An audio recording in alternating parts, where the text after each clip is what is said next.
Muito bom dia, senhoras e senhores, sejam muito bem-vindos a mais uma aula de Geometria Analítica do nosso belíssimo Projeto Ampere.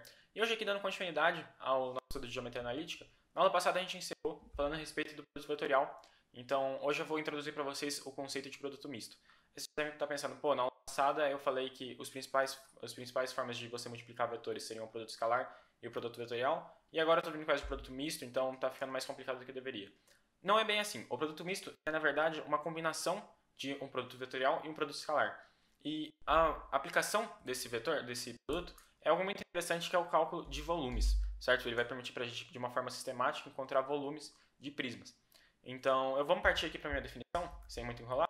Eu vou ter três vetores, U, V e W, certo? A única restrição que eu quero é que eles sejam LI, de resto eles podem ser quaisquer, em qualquer direção, qualquer tamanho, desde que eles sejam LI. E vou chamar de V aqui o volume do meu prisma determinado por esses vetores. Então aqui eu tenho o meu vetor U, certo, como uma aresta, meu vetor V aqui como outra aresta e meu vetor W como uma terceira aresta. Repare que o meu vetor W, ele não necessariamente precisa ser perpendicular a U e a V. Nesse caso aqui, por exemplo, ele não é, ele é um pouquinho torto. Então, essa aqui é a direção que eu escrevi em laranja, essa aqui é a direção do meu produto vetorial entre U e V, certo? Então, como a gente viu na aula passada, essa retinha laranja aqui, ela é perpendicular tanto a U como a V, certo? Aqui. Esses vetores são perpendiculares. O meu vetor W não necessariamente, ele não precisa ser. E então eu quero encontrar uma forma de escrever o meu V em termos de U, V e W. Então como eu posso fazer isso? Repare que o meu volume ele pode ser escrito como a área da base do meu prisma vezes a altura dele. Então eu vou definir como área da base a área desse paralelogramo aqui embaixo, certo? Produto paralelogramo definido por U e V. E a altura do meu prisma seria essa altura aqui em verdinho. A componente em W, que é perpendicular tanto a U como a V. Então, seria essa componente aqui, que eu até tracei essa retinha aqui. Então, essa componente aqui seria a altura do meu prisma, vamos dizer assim. Então, seria essa altura aqui, certo? Essa altura aqui, que é igual a essa altura aqui, que é igual a essa altura aqui atrás. Todas são a mesma altura e são dadas pela projeção de W no meu U vetor V, certo? Eu acho que isso, eu falar projeção, deu um spoiler mais ou menos do que vai acontecer. Mas, então, vamos lá. Primeiramente, como que eu computo essa área da base? Bom, se você assistiu a aula passada, você sabe que o produto vetorial fornece para a gente uma forma muito simples de encontrar a área de um paralelogramo, certo? Se eu tenho, então, os meus vetores U e V, eu consigo determinar que o módulo de U vetor V, isso aqui é a área do paralelogramo determinado por U e V, certo? E isso aqui é exatamente a área do paralelogramo dado por O, A, B, C. E repare que esse é o paralelogramo que vem aqui na minha área do volume. Então eu posso trocar essa área aqui, ao invés de escrever área, eu posso escrever o módulo de U vetor V, certo? Então isso aqui é outra forma de escrever a área, certo? Então o meu primeiro problema já foi resolvido. Agora eu preciso encontrar uma forma de escrever esse H. Repare que o H é, na verdade, a projeção do meu W na direção de U vetor V, na direção normal a U e V. Então, seria basicamente eu pegar a componente Z, vamos dizer assim, nesse caso, seria eu pegar essa altura aqui, essa componente Z do meu vetor W. E para eu fazer isso, como é que eu posso fazer isso? Bom, se vocês lembrarem da aula de produto escalar, lá a gente dá uma forma muito simples de você encontrar a projeção de um vetor na direção do outro. E essa projeção pode ser encontrada através do produto escalar. Porque a gente sabe que o produto escalar entre U e V, isso aqui é norma de U, norma de V, cosseno do ângulo entre eles, certo? Então, se eu tenho um cosseno aqui embaixo, deixa eu só apagar tudo isso aqui. Se eu tenho o meu θ aqui, que seria o meu ângulo entre W e H, e eu quero encontrar o valor de H, eu posso projetar o meu W em U vetor V, certo? Fazer essa projeção aqui. E para eu fazer isso, o que seria o meu produto escalar entre U vetor V? O que seria o produto escalar disso com W? Isso aqui seria norma de U vetor V,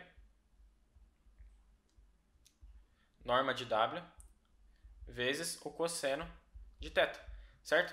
Norma de W vezes cosseno de θ, repare que esse aqui é um triângulo retângulo, certo? Triângulo retângulo. Então, fazer norma de W vezes cosseno de θ é exatamente pegar a componente do meu cateto adjacente ao meu ângulo θ. Então, seria pegar essa componente verdinha aqui e, portanto, correspondente à altura de H. Certo? Então aqui eu escrevi de uma forma um pouco mais formal essa intuição que eu dei para vocês, que é, primeiramente, falando a respeito da área. A gente sabe que a área da minha base pode ser escrito em termos do produto vetorial entre U e V, certo? A área desse paralelogramo aqui pode ser escrito em termos do módulo do produto vetorial entre U e V. E agora eu falo a respeito do H, certo? Porque o meu H é basicamente a projeção do meu vetor W na direção U vetor V. É basicamente o que eu falei. Eu quero pegar esse vetor W aqui e projetar ele em U vetor V. E aí essa componente aqui seria a minha altura. Então eu quero projetar o meu W em U vetor V. E se vocês lembrarem da aula de produto escalar, a gente dá uma formulinha para isso. Essa formulinha é basicamente o produto escalar entre o meu W e o meu U vetor V, dividido pela norma do meu U vetor V. Então isso aqui vai me dar uma forma muito simples de encontrar o valor dessa projeção. E olha aqui que eu posso concluir aqui embaixo, então, que o meu volume ele pode ser escrito como a área de OABC, certo? A área de OABC vezes H. A área de OABC é dada pelo módulo do meu produto vetorial, aqui, entre U e V. Só que isso aqui seria isso aqui vezes H. Só que o meu H ele pode ser escrito como o módulo do produto escalar entre W e U vetor V. Então eu escrevo isso aqui como sendo o módulo de W escalar com U vetor V. Tudo isso dividido pela norma de U vetor V. Isso aqui vai se cancelar com isso aqui. E o que eu vou obter como resultado vai ser simplesmente um módulo de W produto escalar com U vetor V. Perfeito? Isso aqui, então, vai me dar a definição do meu produto misto. Então, ele vai me dar uma forma de eu encontrar o volume do meu prisma aqui atrás. E repare que isso aqui não tem como eu ter ambiguidade, certo? Que tipo de ambiguidade? Ah, que operação eu faço primeiro? Primeiro eu faço o produto escalar entre W e U, ou primeiro eu faço o produto vetorial entre U e V? Vamos pensar, então, o primeiro caso. Vamos supor que eu faça o produto escalar entre W e U. O que o produto escalar vai me retornar? Vai me retornar um número. E não tem como eu fazer o produto vetorial entre um número e um vetor, certo? O meu produto vetorial só pode ser feito entre vetores. Então eu obrigatoriamente tenho que fazer esse produto vetorial antes, para que isso aqui me retorne um outro vetor e eu possa fazer o produto escalar disso com esse vetor, certo? Então eu não tenho ambiguidade na hora de calcular isso. E repare que o meu produto escalar é comutativo. Então só para ficar na ordem bonitinha, eu vou escrever isso aqui como sendo U vetor V, produto escalar com W, certo? Isso aqui então é o meu volume. E é exatamente esse argumento aqui, sem um módulo, que eu defino como o produto misto, certo? Eu vou definir meu produto misto. Ele vai ser identificado dessa forma aqui, através dos meus vetores entre colchetes. Então seria colchetes U, V, W. E isso aqui vai me dar, a saída disso seria o produto vetorial entre U e V, escalar com W. Repare que a ordem importa, certo? A ordem aqui eu defino exatamente dessa forma, U, V, W. E o que eu vou obter aqui vai ser U vetor V produto escalar com W.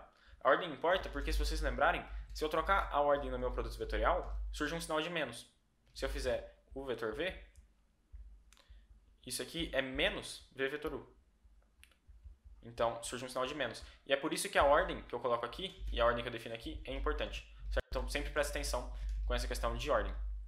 No caso, quando você estiver fazendo o cálculo de volumes, você não vai precisar muito se preocupar com essa ordem, porque trocar a ordem aqui simplesmente faria surgir algum valor negativo. No caso, trocar a ordem no produto vetorial, certo? Trocar a ordem aqui, aí já vai dar algo completamente diferente. Aí não pode não. Agora, caso eu troque a ordem aqui, vai simplesmente fazer com que surja um sinal de menos. Só que eu estou tomando um módulo aqui. Eu vou estar tomando simplesmente parte positiva. Então, trocar o meu produto vetorial para cálculo de volume não tem problema.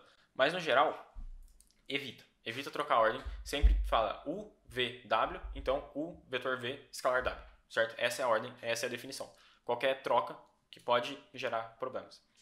Então, perfeito. Definida a nossa operação, a gente pode agora começar a explorar outras formas de computar isso. Porque, assim como vocês viram na aula passada, o produto vetorial é algo até um pouquinho chato de se calcular. Porque você tem que ficar calculando aquele determinante e tal. Então, calcular aquele determinante, depois fazer produto escalar com W, é o que dá um certo trabalho. Então, o que a gente consegue aqui é uma outra forma de computar o nosso produto misto. Simplesmente fazendo o determinante, certo? Tudo, basicamente, nessa matéria acaba caindo no determinante. Então, o meu produto misto entre U, V e W, sendo U escrito como A1B1C1, aqui numa base B, no caso. O meu V, A2B2C2, na mesma base B. O meu W como A3B3C3, também na base B. E B é uma base ortonormal positiva, isso é muito importante. O meu produto misto ele pode ser calculado simplesmente fazendo esse determinante, certo? Onde a minha primeira linha aqui é o meu vetor U, são as coordenadas de U na base. A minha segunda linha são as coordenadas de V na base. E minha terceira linha são as coordenadas de W na base, certo? Se você quiser, você pode expandir esse determinante, fazer esse cálculo aqui, falando que o U vetor V, você primeiro calcula esse produto vetorial através desse determinante aqui, JK, aqui veria o A1, A2, B1, B2, C1, C2. Calcula esse determinante, vai obter esse resultado, faz produto escalar com W, então seria isso aqui, produto escalar com A3, B3, C3. E você vai ver que o que você vai obter vai ser a mesma coisa que você expandir esse determinante. Beleza? Isso é basicamente algébrico, algo puramente algébrico, não acrescentaria muito eu fazer aqui. Então, se você tiver interesse, simplesmente expande esse determinante, calcula esse produto vetorial, faz o produto vetorial aqui escalar com esse número, vocês vão ver que vai dar a mesma coisa. Então, isso aqui é simplesmente uma forma mais compacta, vamos dizer assim, de eu calcular esse produto misto. Perfeito? Então, dada uma forma mais simples de calcular ele, vamos agora explorar algumas propriedades. Quais propriedades que esse produto misto fornece pra gente? Bom, a primeira delas é que ele só vai ser igual a zero caso os meus vetores U, V e W sejam LD, certo? Caso eles pertençam ao mesmo plano. Por quê? Porque o meu produto misto, o objetivo dele é simplesmente calcular volumes, e se eu tiver três vetores aqui contidos no mesmo plano, por exemplo, repare que eles estão no mesmo plano. Então, eles não determinam um prisma, eles determinam no máximo um paralelogramo. Então, ele não teria a altura, certo? Ele não teria, tipo, uma altura aqui, porque os meus vetores estão no mesmo plano. Então, o meu volume tem que obrigatoriamente dar zero. E repare que essa é a única forma do meu volume dar zero. O meu volume só dá zero caso o meu prisma não tenha altura. Porque então, o meu produto misto só vai me retornar zero caso os meus vetores sejam LD. Certo? Outra propriedade, que é a propriedade também que vinha lá do produto escalar, vem também do produto vetorial, é a propriedade distributiva. Então, se eu tenho o alfa, o 1, se eu estou fazendo, por exemplo, o produto misto entre alfa 1 mais beta 2, então esse aqui seria o meu vetor U, produto misto com V e W, eu posso simplesmente fazer alfa, produto misto entre U1, V e W, mais beta, produto misto entre U2, V e W. Certo? Eu posso abrir isso aqui e puxar os escalares para frente. Então, essa é uma forma muito conveniente da gente calcular o produto misto de soma de vetores. E o terceiro fator é que você trocar a ordem, lembra quando eu falei da ordem que fazia surgir um sinal de menos? Sempre que você fizer uma troca de posição de vetores, se esses vetores estiverem lado a lado, isso vai ser o equivalente a você adicionar um sinal de menos. Então, vamos supor que eu tenho, por exemplo, U, V, W, certo? Eu tenho esse produto misto. Se eu trocar de posição aqui o meu U e o meu V, o que vai acontecer vai ser que vai surgir um menos, que é exatamente o que eu escrevi aqui. Então, esse aqui seria menos VUW. Se eu trocar esses dois aqui, vai acontecer a mesma coisa. Então, esse aqui seria menos UWV. Sempre que eu trocar a posição de dois vetores lado a lado, o que vai fazer o resultado disso é o surgimento de um menos aqui na frente.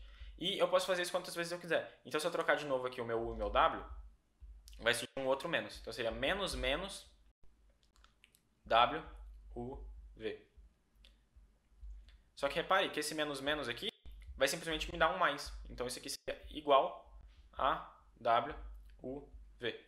Então, o que eu concluo é que o produto misto entre U, V e W é igual ao produto misto entre W, U e V. Perfeito?